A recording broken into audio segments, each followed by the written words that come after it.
Brilliance Audio presents Only a Millionaire, a Sinclair novella by J.S. Scott, performed by Elizabeth Powers. What in the hell just happened? Had she really just said that she was leaving? Oh, hell no. She couldn't just leave. I needed her. Maybe having her here tormented the hell out of me, but I knew damn well that Brooke was the reason I got my ass out of bed so fast in the morning. Maybe I was a masochist, and I questioned my judgment about lusting after a female who was already taken. But not seeing Brooke at all was worse than having to act like she didn't get my dick hard every time I saw her. Yeah, I knew that she already had a guy in her life, and I didn't go there, even though I wanted to.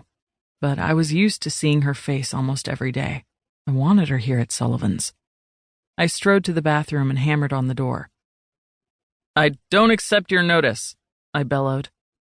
It took her a moment to reply. "You have no choice. You can't keep me here if I don't want to stay. I thought I was being fair by giving you notice." Honestly, she was being fair. I was the one being completely irrational. 2 weeks was a good amount of time, and it was more than enough. I'd had flaky employees who had just never showed up after they'd gotten another job. Very few people took a waitressing job as seriously as Brooke did. "Can we talk about this?" I requested in a more reasonable tone. I heard some scuffling in the bathroom, but Brooke finally opened the door. "Liam, I have nothing more to say. You knew this gig was temporary for me. I appreciate everything you've done. You gave me a job when I needed it, and I'm grateful." I frowned at her. I didn't want her gratitude. I wanted her ass to stay here in Amesport. Maybe I still didn't know exactly why she was here, but I didn't care anymore. I'd unsuccessfully tried to get more information out of Evan, but all the bastard would tell me was that Brooke had needed some time away from the West Coast. I'd even threatened to fire her if Evan didn't come clean, but he'd called my bluff, knowing I was never going to let go of a good employee. "What changed?" I questioned her. "Why now?" She shrugged. "Because it's time. My reasons for being here are no longer valid. I can go home." "You haven't even been here for a year," I grumbled, knowing I couldn't challenge her decision.